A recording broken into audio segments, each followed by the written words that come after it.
going to introduce now sounds to me literally like a multi-starrer film cast, star cast by Rohit Shetty, because these are the names that I, as the end user, know. So, ladies and gentlemen, one of the most interesting sessions coming up, and yes, our first session being chaired by a lady in the house. I would now like to start introducing our panelists for India's gold jewelry industry, crafting a vision for the future. The session's chair is Ms. Arti Saxena, the head of Marketing India World Gold Council. The session will have the following speakers. A great pleasure to introduce yet again the CEO of Jewellery Division, Titan Company Limited, Mr. Ajoy Chawla is in the house. We also have with us this morning again the Managing Director, India Operations, Malabar Group, Mr. Asher O is in the house with us. And we also have the Director for Vasupati Jewellers India Private Limited, Mr. Mansukh Kothari. As I invite all our speakers to please join us on the stage, it's time for me to tell you a little bit more in detail about everyone that's going to join us. Starting with our session's chair, Ms. Arti Saxena, inviting you to please take your seat on the stage, ma'am. Let me tell you a little bit about Ms. Arti Saxena. She's the head of marketing in India at the World Gold Council. In her role, Arti oversees the development and execution of comprehensive marketing and communication strategies. As the CEO of Jewellery Division at Titan Company Limited, Mr. Ajoy Chawla's leadership has led to Tanishq and the Jewellery Division of Titan charting new benchmarks and new milestones. It encompasses renowned brands as Tanishq, Mia, Zoya, and Carrot Lane.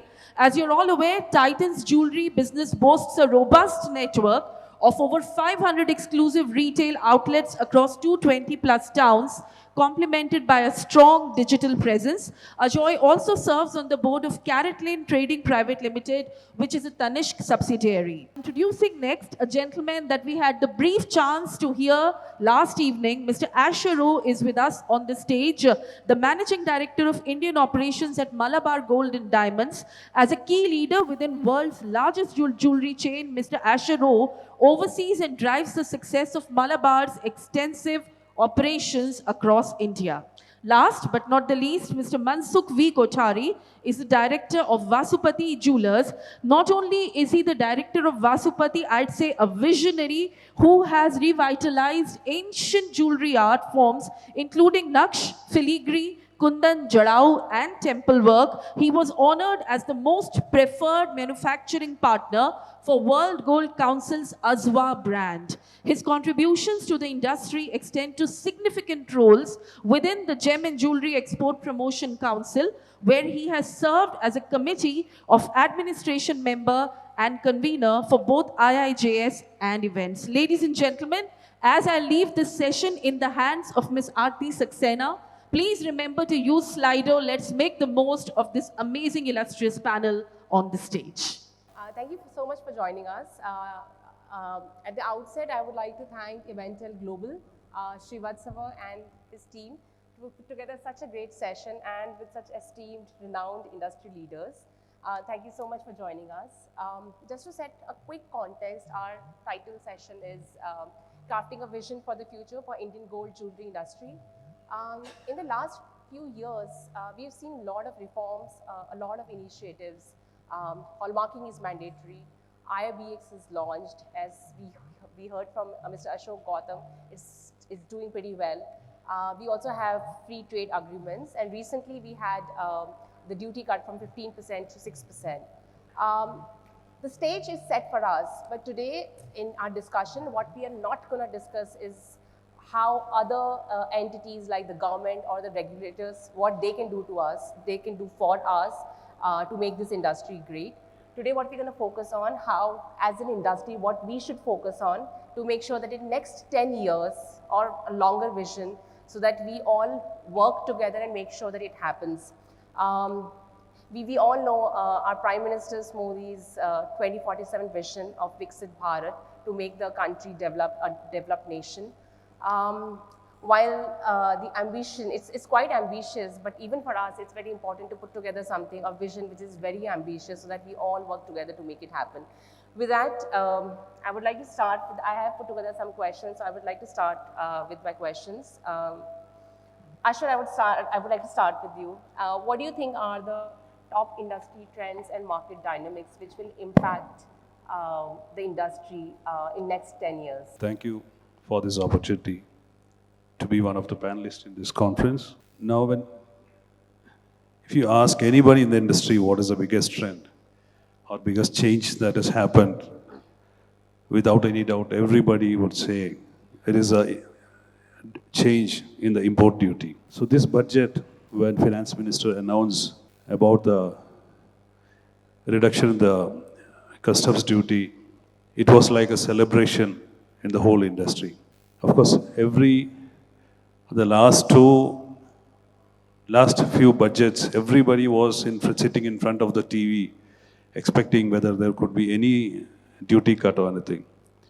But finally, we all sit till the last and realize that there is no change. So this time from 15 to 6%, that was a very positive move from the government of India.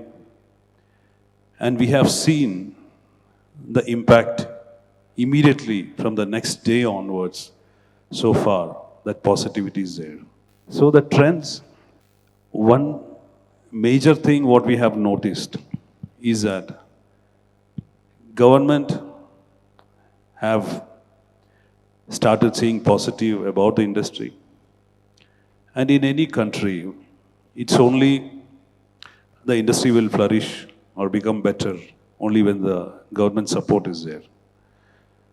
So this is a positive step from the government. And in the next 10 years, or maybe more than that, India has very high potential, be it manufacturing, retail, or exports, whatever. In this industry, we are seeing there is a huge potential. And we should all be geared up to face that or to be a part of that growth in the country. And I'm sure when government is showing some positive things from the industry also, we are all committed to do positive things and be responsible in the whole system. Thanks for having me on the panel.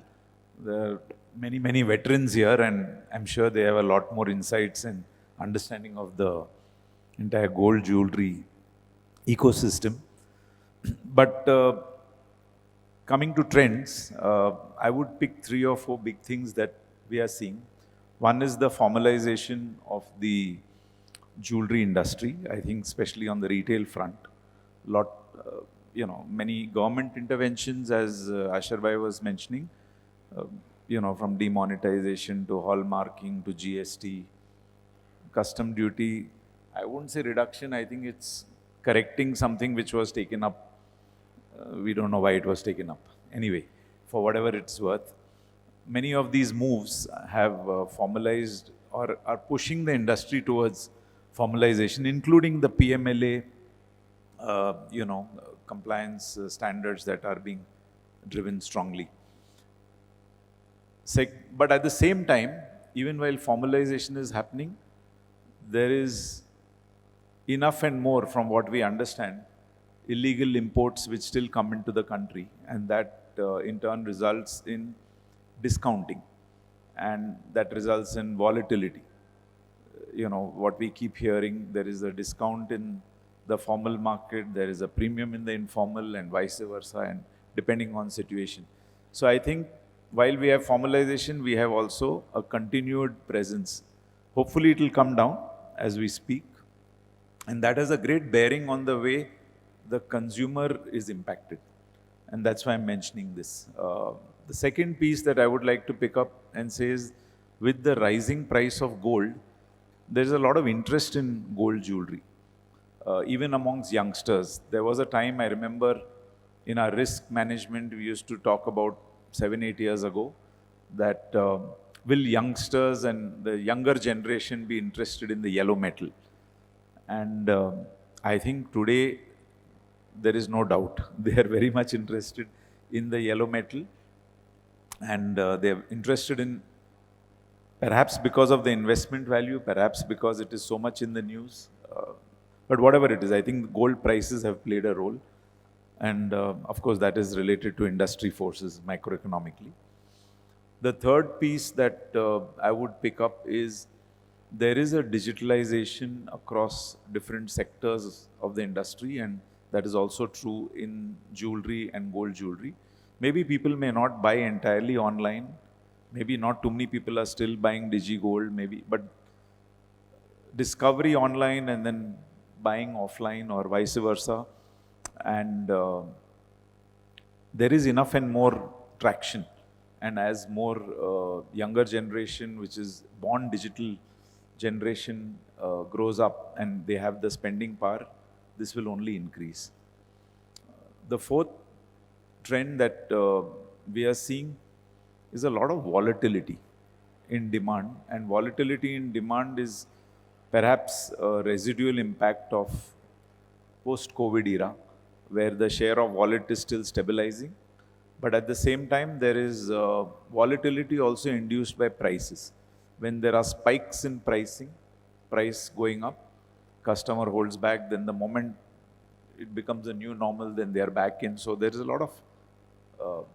so these are some of the broad trends that we are seeing in the industry. Thanks for this opportunity. I'm always very passionate about the jewelry, and I made handcrafted jewelry.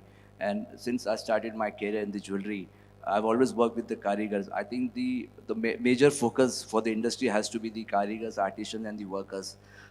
We have upscaled ourselves to the manufacturers and the retailers have organized, they become big, they got all the technology. But more has to be done on the root level for the karigars and the artisans. If this, and we make beautiful handmade jewelry. I think PM vision of made in India and designed for the world has to be the next slogan, and we can do much better in the terms of handcrafted jewelry for India and of course for the world. Yes, we having good exports, but we are majorly export to some 4-5 countries only. I think we can do lot of exports for these small other countries. We as an organization, with the support of the organizations, the associations, World Gold Council, government, understand their market. If we can go be an African market or a South American market or a European market, understand that market, understand their culture, what kind of heritage goes there. We can go as a delegation, take our merchandisers, designers, understand them and start the new market. And then only then our export can grow. And more in India, I think more promotions are be done into B2B level. As I think the B2C level promotions and B2C exhibitions are required to get more consumer to the trade. Thank you. Ajoy, you spoke about the consumers. I wanted to understand more on the consumer front. Today, we all know consumers, the behavior is changing. And when I talk about consumers, I'm talking about Indian young consumer, which is millennials, Gen Z, even Gen Alpha, because in next 10 years, they will also join the workforce. I'm also talking about the global consumer, because it's not just about the vision we set for ourselves as a country, but also how do we tap the consumers globally. Now, for these consumers, today there are a lot of conversation around customer engagement, enhancing consumer experience. I would like to take one example for this question. If you look at Apple, and I understand that it's a brand and we are discussing industry here, but when we look at the consumers, ultimately we're talking about their wallet share. When we look at Apple stores, they have absolutely redefined the retail experience. They don't even call themselves stores. For them, it's a location. It's Apple BKC Mumbai. That's how they call themselves, because in their mind, the way they are looking at it is an iconic location where consumers can walk in. They can experience a unique Apple world. They can engage with a like-minded community. There are workshops, highly trained staff. Now, when we talk about our consumers who are walking into Apple store, and when she has 1 lakh rupee and she's thinking whether I should look for an iPhone or a travel experience or maybe gold jewelry, then that's how we're looking at, how do we kind of cater to her aspirations. So, from your perspective, what are the changes we need to do to create that kind of retail experience to be able to compete, not just within our own industry, but also with such big global brands creating such beautiful experiences? It's a tough question. When you say how do we compete with Apples of the world from a consumer experience point of view, I think if you go to the basics, what is it customers are looking for? They're looking first and foremost for a trustworthy place where they can find what they're looking for, and they know that the policies are clean and transparent and honest. Yeah, that's the first piece. So that's a foundation. The second piece that customers are seeking, they are seeking a good curation from retailers. They are seeking a good curation of product, whether designed by themselves or maybe sourced from different places. So they are looking for, that's the job of a retailer. The third piece they're looking for is freshness in design. The fourth piece they're looking for is quality. Quality of not just the functional quality, but the aesthetic quality, finish, fit, and so on and so forth. I'm going to basics, Of course, customers are looking for a hospitable service, especially when it comes to jewelry buying. People spend 1 to 2 hours and sometimes even 3 hours or 4 hours when they have to buy large purchases and multiple visits. So they are looking for a quality of engagement which is of a higher order. In an Apple store, people may go and spend 20 minutes, half an hour, maybe 1 hour. But here, 1 hour is the norm. So they're looking for a certain warmth and hospitality and a comfort, which I think many of our Indian jewelry industry is able to do well. And the other thing that consumers are looking for, two more things. One is personalization, which is, can we do bespoke? Indian jewelers have been doing bespoke jewelry for ages, from every customer to kings. So that's one. But can we do it quickly? Can we do it reliably? Can we do it with a certain degree of flair, with designs which are unique? And the last piece is about giving them a seamless omni experience. Because at the end of the day, we are all living omni lives, on the way to work or on the way to this conference. We checked out Google Maps, but we are also seeing outside and interacting with the world. We come here, everything is omni, our newspapers have become omni and everything. So can we give them a seamless experience? So as ultimately, besides the product and brand, there is customer experience that will define the customer's willingness to actually give us the share of wallet. And to be honest, I think on the experience side, I think there's a lot of work that's gone on by Indian jewelers. But I feel on the first 1 or 2 areas, whether it is quality, whether it is trust, there is still a lot of ground to cover. But anyway, it's an evolving situation. This is my understanding of what consumers want. Thank you. You just spoke about personalization. I would like to understand from you at the retail space. In fact, Sachin and I were discussing a few days back about Burberry store in London and how they have utilized the data and technology and how they are giving you personalized offering. Even in China, they have, I think, tied up with Tencent for social media integration. And they are, the entire retail experience is highly personalized with gamifications, with social currency. So there is so much happening, and these are the brands which are all actually targeting the younger generation and the global consumer at large. So from your perspective, at retail store, what kind of personalization, that's for the experience point of view, what kind of personalization we should target for us to kind of cater to this younger generation? Yeah. Personalization is very important. And I agree with many of the things what Ajoy was mentioning. According to Malabar, the range of customers, the profile of customers, there is middle class, upper middle class, a premium class, all categories. So the kind of expectation each category of customer is different. And it is our duty that we don't set a general thing to take care of these customers, because one customer wants a different level of experience. Maybe one want a faster service, one want a bespoke kind of design development, one is worried about the prices, and overall, in large, this is an aspirational product. It's a luxury product, gold and diamonds and all. It's a luxury product. So we have to make sure whatever touch point customer has, from the moment they come in, or whatever we commit, whatever promises we give, and when they come in, what they are getting. When you promise 10, you have to give 12. That is what a brand should do. And when they come in, how they are treated, what they wanted to buy, because they have hard-earned money. It is not only that everybody is buying with excess money, they have hard-earned money also. They want to buy something, maybe a plain chain. So how do you treat that customer? You still try to sell a more profitable product to them? No. Whatever customer wants when they come in, we have to make sure that we give the right product with the budget they have, with the best possible time, the fastest possible time. That is one. And I'll touch again on the customer experience.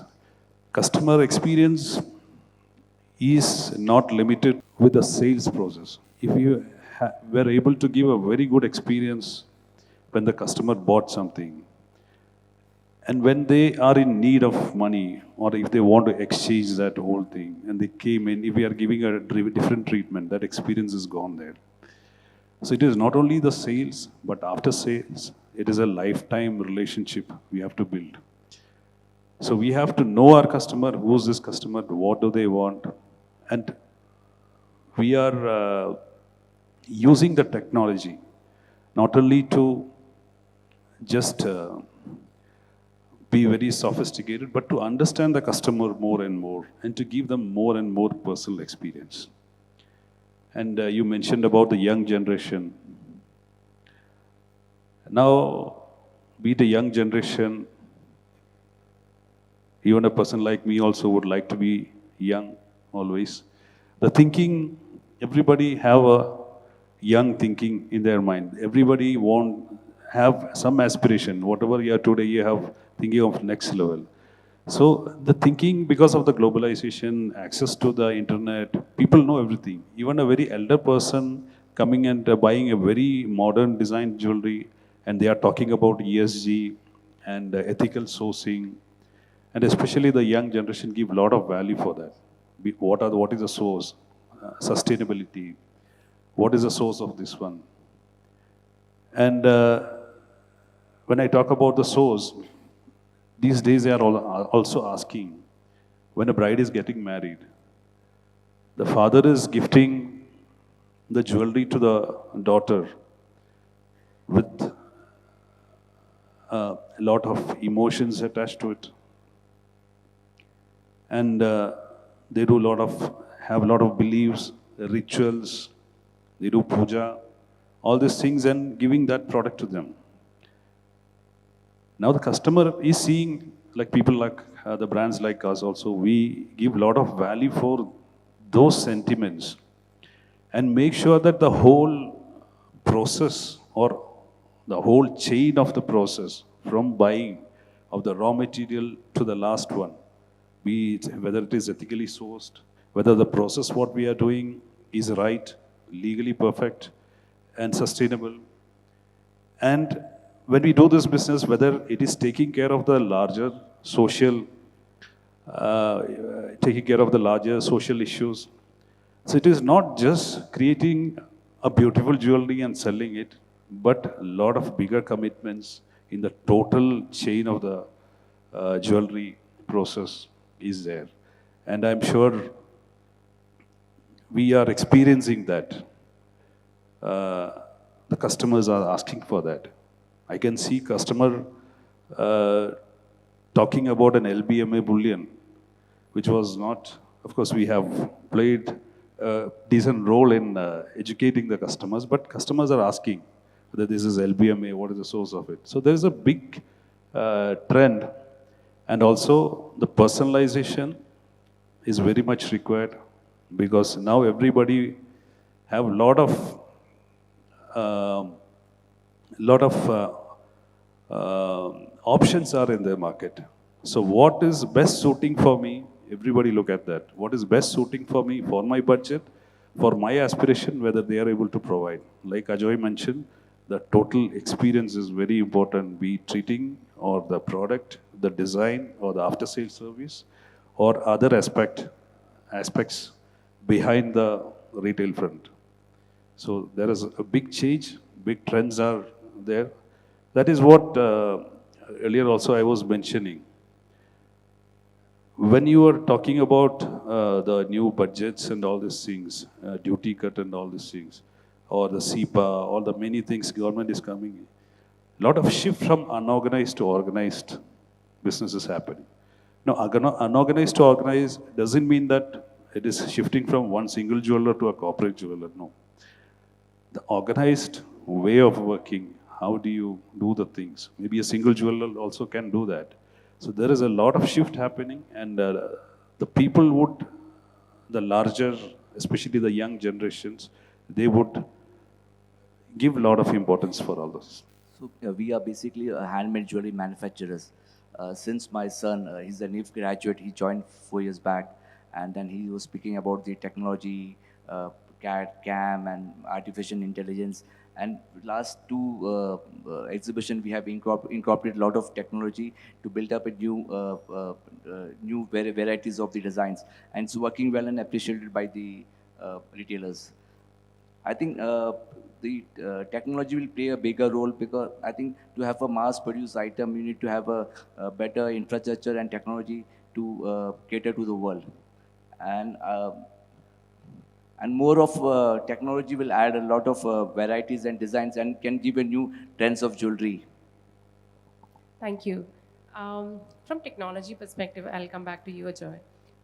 Artificial intelligence, I think every category, every industry is talking about it.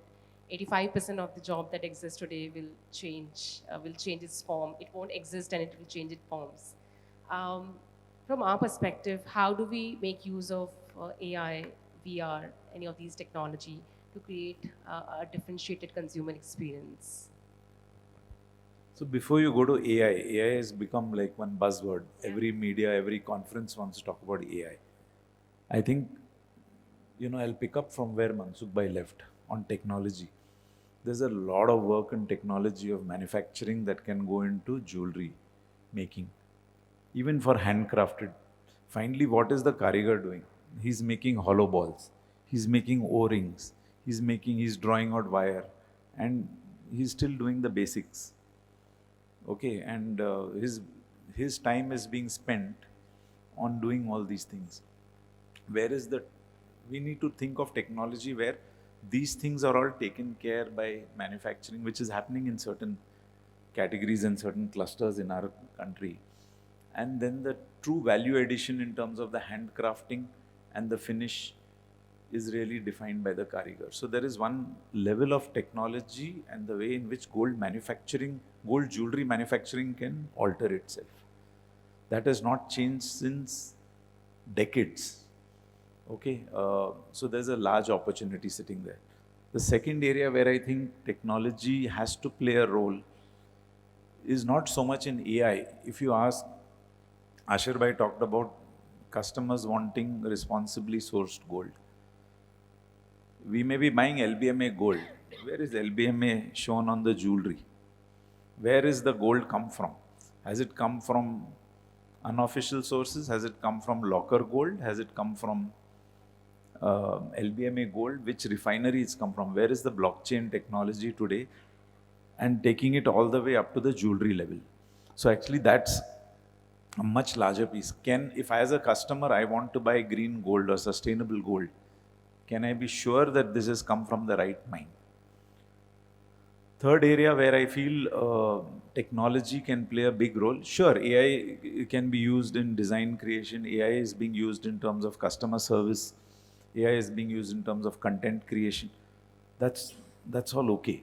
I mean, that is simplifying the retailer and manufacturer's job, not so much as adding value to the customer.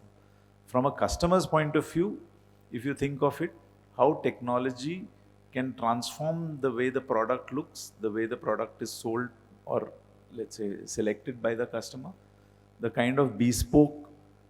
So one of the other technology areas which has significantly benefited the customer is something like endless aisle.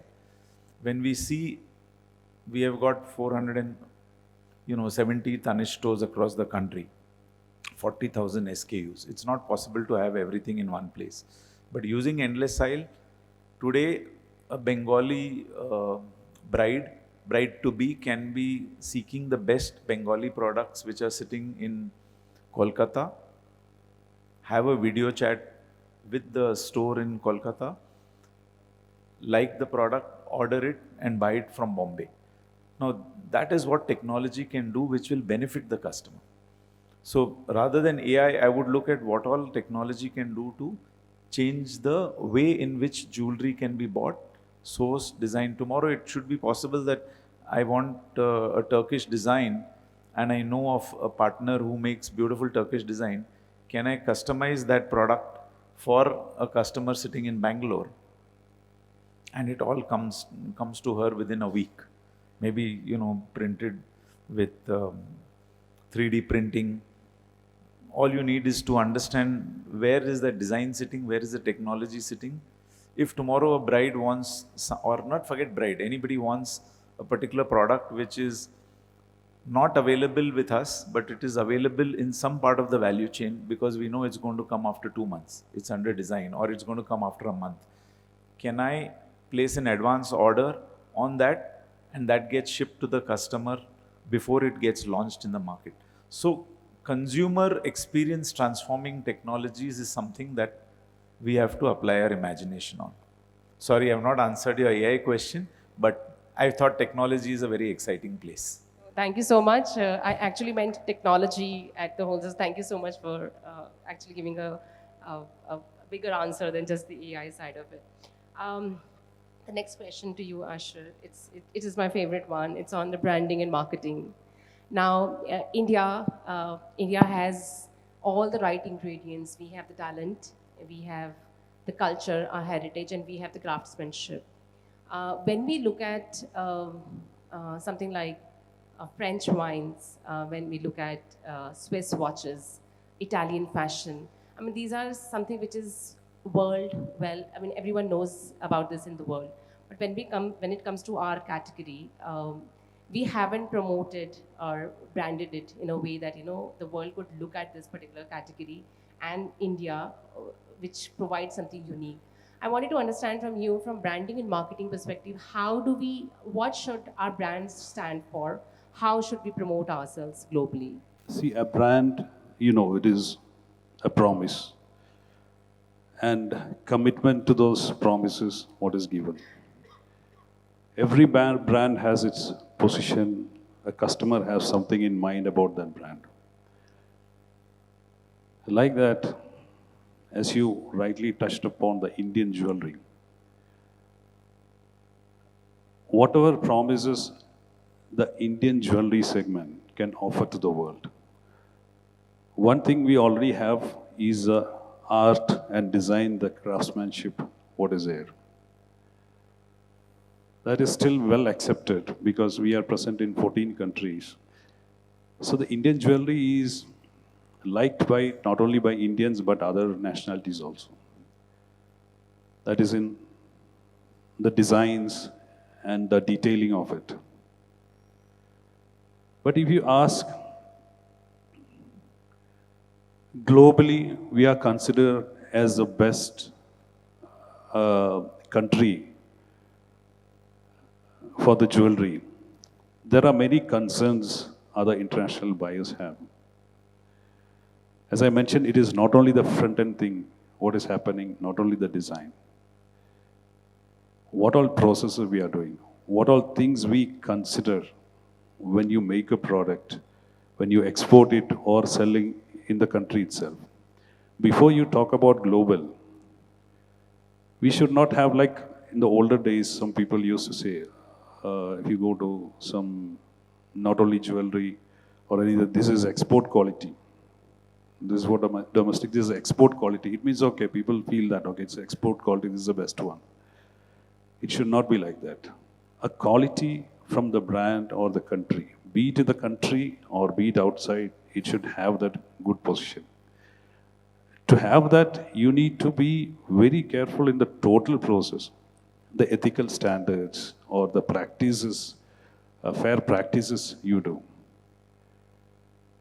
So, to position that, it is not only one retailer, one brand who can do, jointly along with the government and the industry bodies and the manufacturers and the retailers together, think in detail.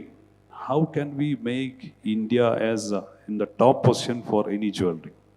There are many things. We have done many discussion on that in various forums. People discuss, but actual practice, very few does that. And it has a lot of value, be it new generation or the upcoming generation or the international customers.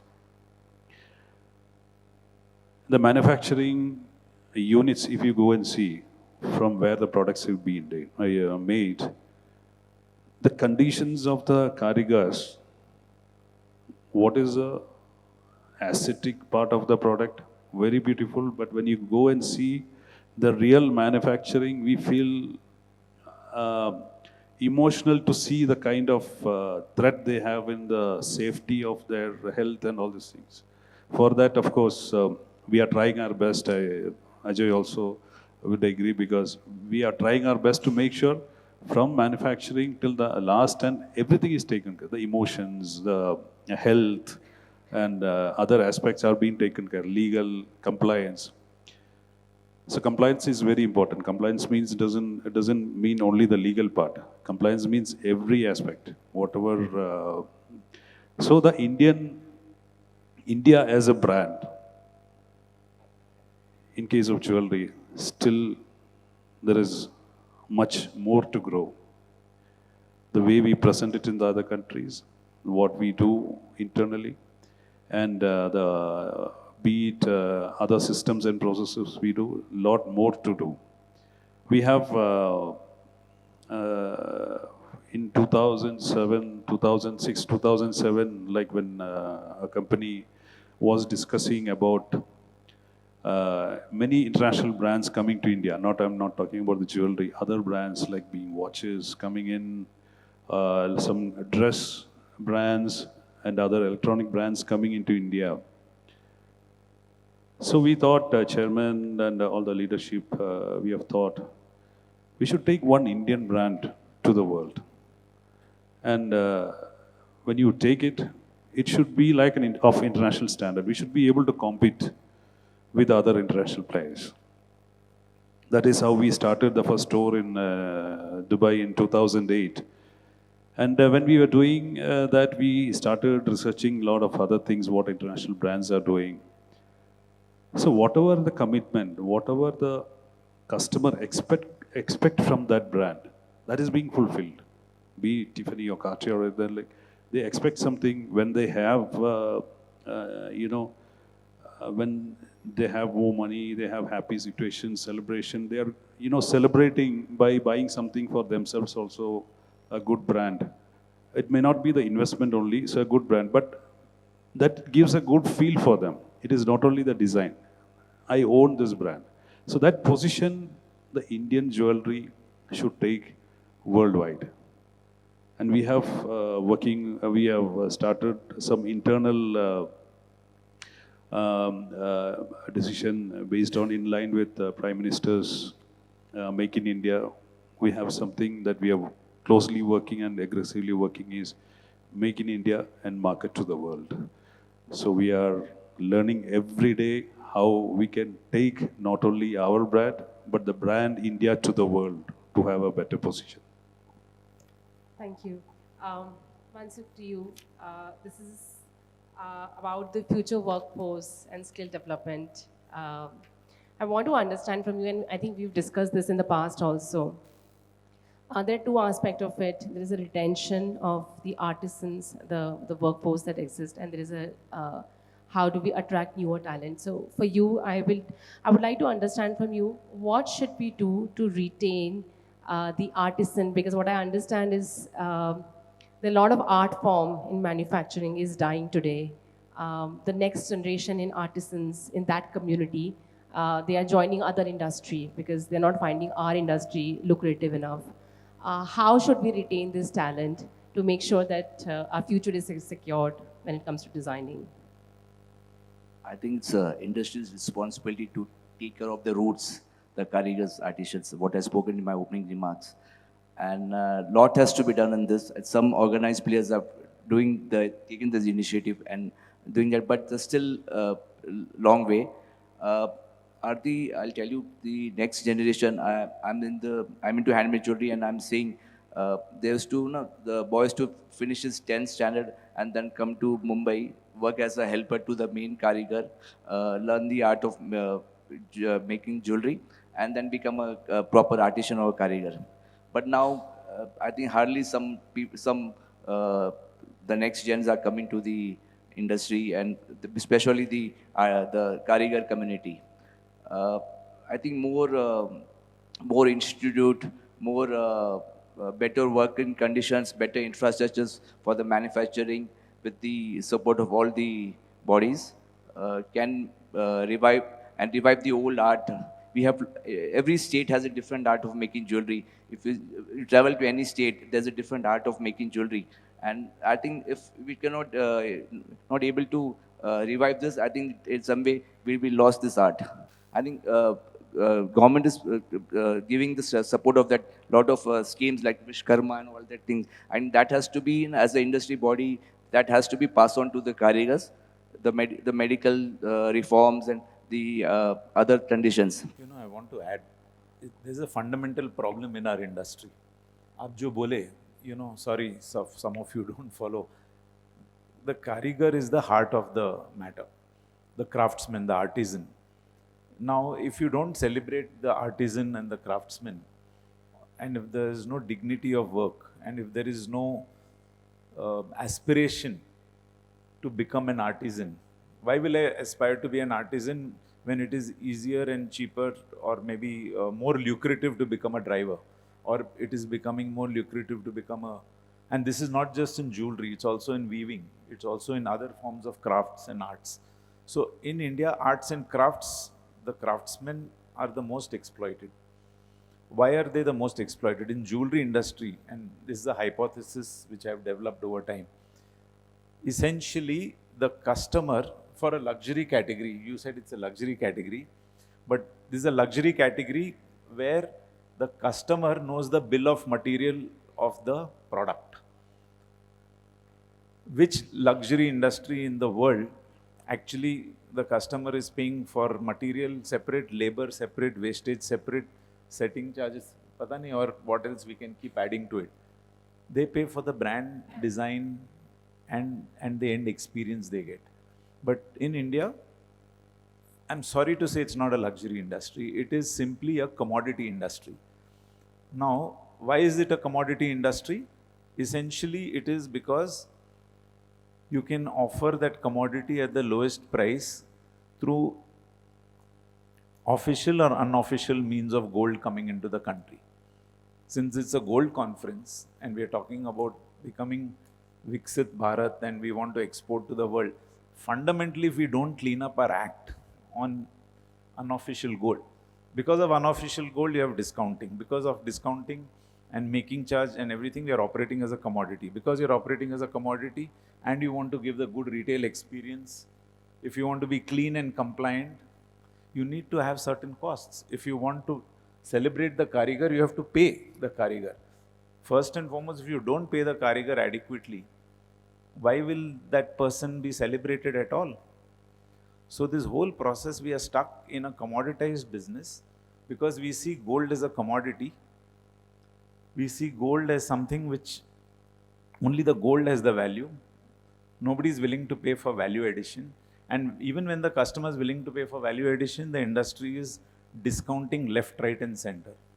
And they're able to discount left, right, and center because there is an arbitrage of 9% even today, 15% plus 318 on GST, whatever. So there's still a 9% arbitrage in a largely unregulated unofficial inflow of gold in the country. People are still worried that GST will go up. And then more jewelers will start cutting bills without. we are stuck in this environment. So the future of this industry can only transform if fundamentally we are able to cut out or to a large extent reduce illegal inflow of gold. Some unofficial estimates people have told me is that the unofficial part of it could be as big as the official part or even bigger. I don't know. It's a fundamental. Professor was talking about India Gold Policy Center and value addition and exports, and I was thinking all about it and said, it is such a distant future if we are not able to get our house in order. Thank you. Asher, I would want to understand from you. So we spoke about the retention, and there is a serious problem, and I think we as an industry need to come together to ensure that we don't look at gold as commodity, but start valuing their handcrafting and therefore artisans. My question to you is about the newer talent. Now, I was talking to NID, Ahmedabad, and I was surprised to know that they don't have a dedicated precious metal department. They have so many departments, which includes trains and furniture, but nothing on precious metal. I think IIFT Gandhinagar is the one which has a dedicated department. This is a huge industry. It has so much of talent. How do we ensure that we attract new talent, not only in terms of design, to ensure that the younger generation, people who want to specialize in design, they have facilities, infrastructure for our workforce in future, but also from the design perspective, because, from design perspective, also from the technology perspective, because there are a lot of conversation about how do we use technology to create newer designs. So from that perspective, how do we ensure that we keep attracting new talent even in the future? In India, we are blessed with talents, and we have a large number of talents in the country, educated, and with the people ready to learn more. And you can see a lot of Indians going abroad, working, and they give a lot of value for them, and bigger positions. And so there are a lot of talents in the country. Now, like Ajoy mentioned, any talent, anybody who wants to work, for him it is a career that he's building. He should be happy with that work by himself. He should be respected in his family or in the society because he is doing that work. And he should be taken care with all the other financial part and the work atmosphere, everything. See, if these are there, I get respect because I am working in a jewelry industry as a salesperson or as a carrier or as a marketing head, whatever. If all these things are taken care, his society, his social position, financial part, and all these things, then people are ready to be in the industry because this is jewelry is something not a category level. It is in a better position because it is a high value product. But the overall working atmosphere and the kind of training we are giving should be better. Very few are giving a proper structured training to them. We have taken a lot of engineers, people, because on a daily basis, I interview at least 2 or 3 engineers in a day. Minimum 2, I speak to 2 engineers who wants to, he have done engineering, mechanical engineering, post that he has done MBA, and he is selling some small things, marketing certain things. So when I talk to those people, so I ask him, why you have come to us? Why a jewelry industry? You have done engineering, you had something else in your mind. Are you planning to work in the manufacturing or something else? So they said, I want a job which is respected. I want a job where I can grow. At the same time, I can use my thing. Engineering means I am not going to make rockets or anything, but I have logics. I have a certain level of logics and intelligence where I can apply to whatever work you are doing. So when we take them, give them right training, teach them about the industry, and grow them along with the brand. They should grow. It should not be like they are utilized continuously. They should grow along with the brand and give them better work atmosphere. Don't give them too much of work atmosphere. Consider their family needs. Consider their emotions. Then putting all together, create this industry as an aspirational industry for anybody to get a job. When I get a job in Google, when I get a job in Apple, people say, and this one, he take a selfie in front of the brand and send it to his college mates. He should, the people who are coming to the industry also should do that. I'm working in the jewelry industry. I'm working in a very, a respectful position, in a respectful industry. For that, all this training, work atmosphere, and talking about technology, talking about new things, research, innovations. We can do innovations. There are a lot of innovations you can do, even in the very traditional things also, we can bring in innovations. Something new to be done, something learning from the people, learning from the markets, learning from the other things, and bring innovation to the industry. All these things make the people happy to work. So that will definitely attract the talent, and be honest. As I mentioned, it is not only the retail part or the front end part. Be transparent, honest, not only with the customer, but also with the people. They should experience. Like customer experience, the people also should experience. Whatever I was committed in the interview, I have not experienced what I have. If a person have good experience, then he'll give that experience to the customer. So it is a whole thing to put together that makes this industry, the people happy, the industry also flourish, be it in India or across the globe. So there are a lot of details, like a proper detailed jewelry. We have a lot of detail in every aspect of the business to be done. Thank you so much. We have less than 5 minutes. I have one last question to ask before I open for the audience. I know it's an unfair question, but I would like to understand what should be our vision for 10 years. What should be our clarion call as a Indian gold jewelry industry? Ajoy, I would like to start with you. I think the simplest thing we can do is have a clean, compliant, and honest industry. Everything else will follow. Thank you. Aishar.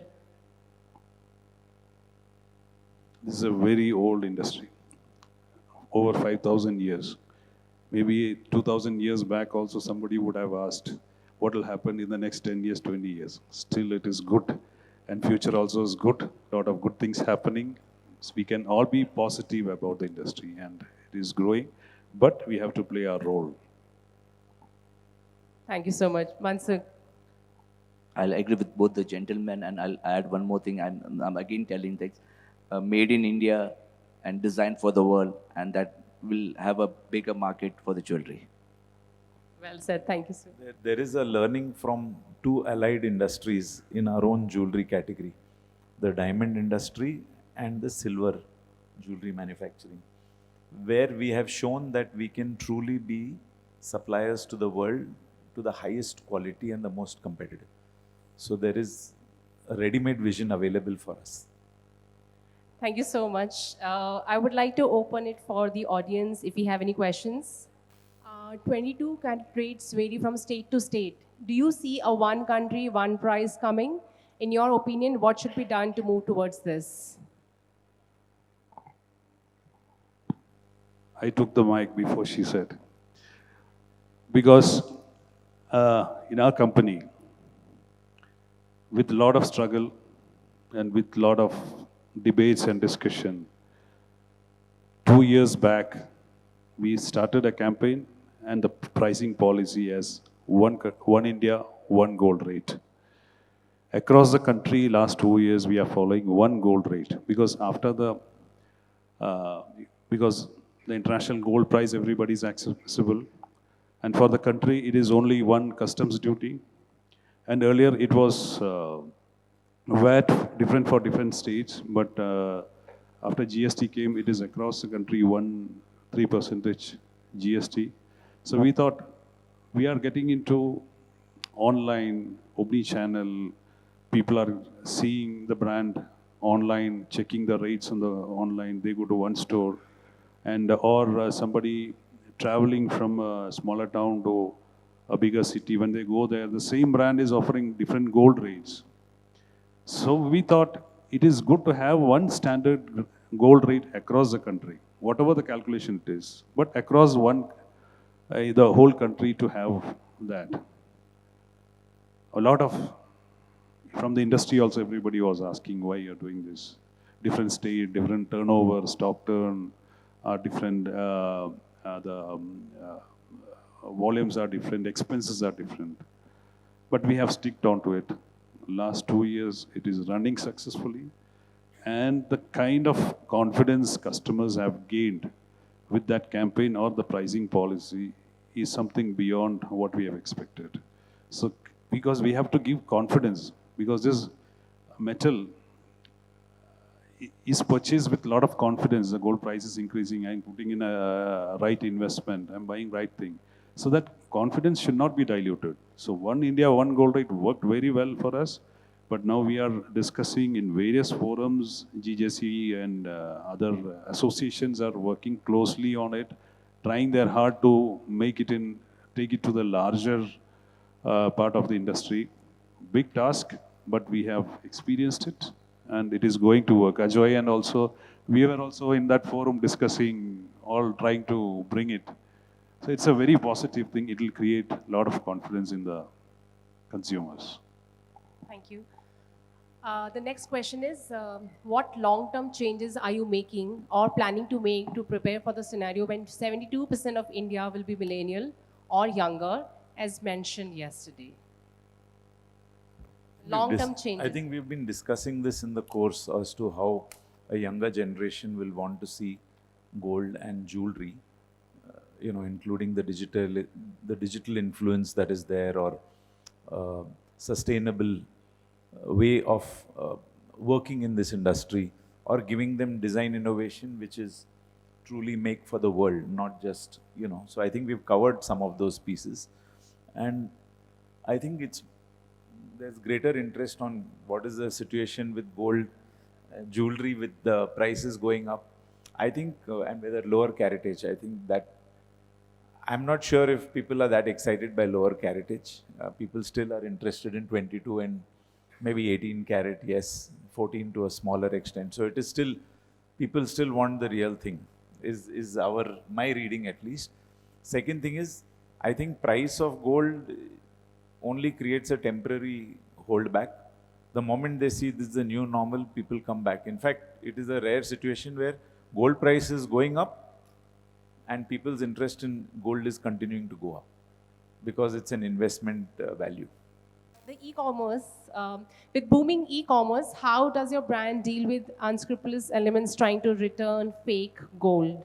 So you asked, while e-commerce is becoming more popular, there is a possibility of fake gold going in? Is it what you asked? Yes. Yeah. See, there is possibility for everything. Even currency. Government is doing it with a lot of security thing. Still fake currency comes.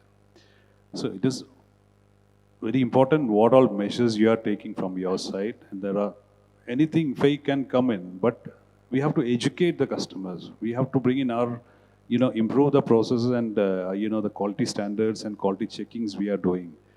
Because the hallmarking being mandatory to follow that, everybody should follow that. All these things are there. But at the same time, you have to educate the customer also. So the industry's responsibility is not only to sell, but educate the customer. Identify this. How to identify that? Like hallmarking centers are there, essence, and they can also go and do the testing. So educate the larger public who's buying that, then it will be taken care to a certain extent. Like banks have all the facilities, but people are educating how to take care of it in other countries and all. When they take a dollar, they have certain things to check that. So there should be education and there should be a proper checking system available in the country to test it, whether it is right or wrong. Machineries are there. So checking centers are there. But still we can control. But it has to be controlled. Otherwise, the threat or the fear, when it increases, then they lose the confidence. Thank you so much for your time. I know there are some more questions, but I would request you to kind of take it up with them individually. With that, we conclude the session. Thank you so much for your time. Thank you. Gentlemen, may I request you to stay back on the stage, please? Ladies and gentlemen, as we conclude this very, very interesting session, thank you, Arti, for moderating this so beautifully. May I request you to please present a memento to each one of our gentlemen on the stage. Starting with a big thank you to Mr. Ajoy Chawla, sir, for sharing your thoughts, your experience, and of course, the precipitate on the stage. A big thank you to Mr. Ashero. We've been hearing you since yesterday, sir. Huge takeaways from whatever experiences you've been sharing, especially with a global perspective. Big thank you to Mr. Mansukh Kothari, sir. And may I request Ms. Manisha Gupta from CNBC TV 18 to please join us on the stage and present a memento to Ms. Arti Saxena.